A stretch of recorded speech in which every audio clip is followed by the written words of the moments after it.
বেদাঙ্গৰ হত্যাৰ অভিযুক্তৰ ভৰিত গুলি যোৰহাট এতিয়া বৰবিহৰ কবলত আৰক্ষীৰ নীৰৱতাৰ বাবে ড্ৰাগছৰ গ্ৰাসত সম্ভ্ৰান্ত যোৰহাটৰ চন্দননগৰত যোৱা দেওবাৰে সংঘটিত হৈছিল এটা লোমহৰ্ষক তথা চাঞ্চল্যকৰ ঘটনা বিহু চাবলৈ গৈ এদল উন্মত্ত যুৱকৰ আক্ৰমণৰ বলি হৈছিল ৩৩ বছৰীয়া বেদাঙ্গ ভূষণ বৰুৱা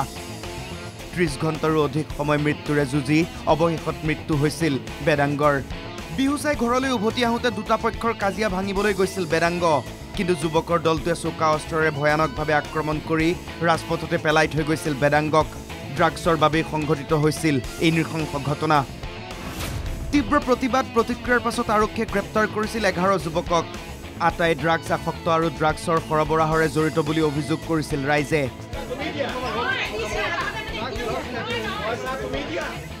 অভিযোগ কৰিছিল বাৰে বাৰে যোৰহাটত ড্ৰাগছ চেলোৱা ভয়াৱহ ৰূপ সম্পৰ্কে অৱগত কৰোৱা হয় আৰক্ষীক কিন্তু আৰক্ষীয়ে তেনেই সাধাৰণ কথাৰ দৰে আওকাণ কৰে বৰবিহৰ বিষয়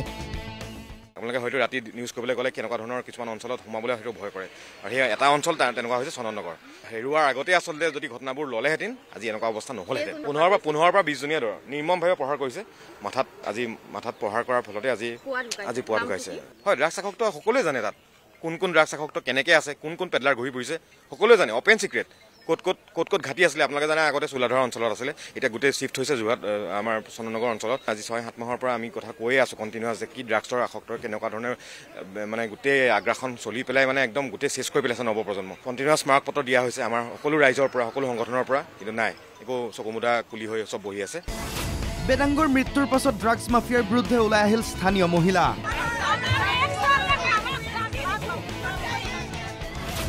চন্দননগৰত ড্ৰাগছৰ বেহাৰে জড়িত সকলৰ বিৰুদ্ধে অভিযান ক্ষোভ আৰক্ষীৰ বিৰুদ্ধেও অভিযোগ দিলেও কাণসাৰ নিদিয়ে যোৰহাট আৰক্ষীয়ে কয় মানুহ কম মই সেইদিনা শুনিছিলোঁ এছপি কিয় পুলিচ দিয়া নহ'ল তেখেতে কৈছে আমাৰ পুলিচ প্ৰশাসন কম আছে আমি সেইকাৰণে আপোনালোকক পুলিচ দিব পৰা নাই আমি ইয়ালে মাজে পাক মাৰিছোঁ কিন্তু আমাৰ এটা পুলিচো সেইদিনা অহা নাছিলে নাই অহা আজি দেখিছোঁ এমএলএ আহিছে এমএলএ লগত পুলিচ আহিছে একে অভিযোগ উত্থাপন কৰিলে যোৰহাটৰ বিধায়ক হিতেন্দ্ৰনাথ গোস্বামীয়ে ৰাইজে জনপ্ৰতিনিধিয়ে খবৰ দিয়াৰ পাছত আটক হোৱা ড্ৰাগছ মাফিয়াও 3 দিনৰ পাছতে ওলাই যায় ৰাইজৰ অভিযোগ আহ্বানৰ প্ৰতি কোনো সঁহাৰি নাই যোৰহাট আৰক্ষীৰ অভিযোগ দিবলৈ ফোন কৰিলে নধৰে যোৰহাট আৰক্ষী কিহত ব্যস্ত থাকে তেওঁলোকেহে জানে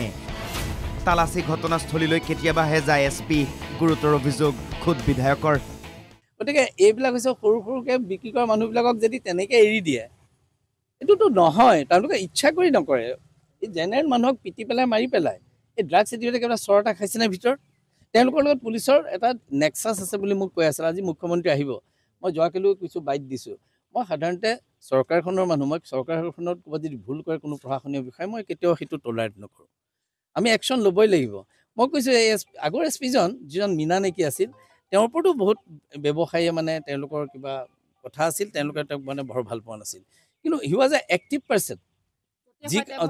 ঘটনালৈ উপস্থিত হয় তেওঁ সদায় এক্টিভ মই মানুহটোক বেয়া পোৱা নাছিলোঁ কিন্তু যিহেতু কোনোবাই কৈ আছে কিবা কিবি তেওঁকতো 3 বছৰ থাকিবলৈ নিদিলে লৈ গ'ল না মই তাত আপত্তি কৰা নাই কেলে কোনোবাই ভাবিব মোৰ ভেষ্টেড ইণ্টাৰেষ্ট আছে চৰকাৰে যাকে নকৰক চৰকাৰ মোৰ চৰকাৰ তেওঁলোকে কিবা কাৰণে গুচাইছে ভাবিছোঁ বেটাৰ এজন আহিব কিন্তু মই দুখৰে কৈছোঁ আজি মই দুখৰে ক'বলৈ বাধ্য হৈছোঁ এই ল'ৰাটো ঢুকোৱাৰ পিছত যে মই তেওঁক চাওঁ তেওঁ এজন ভদ্ৰলোক হয় কিন্তু তেওঁ কেতিয়াও স্পটত গৈ মই কিবা ৰেড কৰাৰ কথা মই একো গম নাপাওঁ এনে ঘটনা প্ৰতিক্ৰিয়াৰ পাছতে যোৰহাটত মুখ্যমন্ত্ৰী হিমন্ত বিশ্ব শৰ্মাই ক'লে কঠোৰ ব্যৱস্থা হ'ব এই ধৰণে এজন যুৱকৰ মৃত্যু হ'ল এইটো আমাৰ বাবে গ্ৰহণযোগ্য নহয়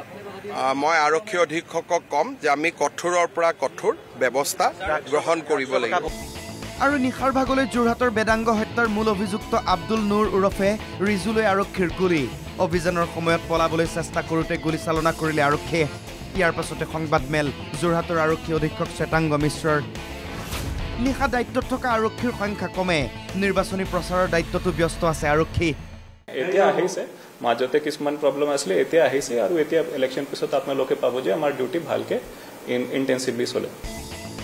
যি নহওক যোৰহাটত এতিয়া এক বিপজ্জনক পৰিস্থিতি উঠি অহা প্ৰজন্মক তিলকৈ মৃত্যুৰ গৰাহলৈ ঠেলি দিছে মাৰাত্মক ড্ৰাগছে যোৰহাট আৰক্ষীক সাল সলনিৰ দাবী তুলিছে স্থানীয় বিধায়ক আৰু ৰাইজে এনে এনকাউণ্টাৰে ড্ৰাগছৰ কবলৰ পৰা ৰক্ষা কৰিব পাৰিবনে যোৰহাটক মুখ্যমন্ত্ৰী যোৰহাটলৈ গৈছে দেখিছে বুজিছে কথাবোৰ যোৰহাটৰ ৰাইজৰ ক্ষোভ দাবী অভিযোগ প্ৰশ্ন বহুত ভিডিঅ' জাৰ্নেলিষ্ট পাৰ্থৰ সৈতে দিব্যজ্যোতি বৰা NKTV+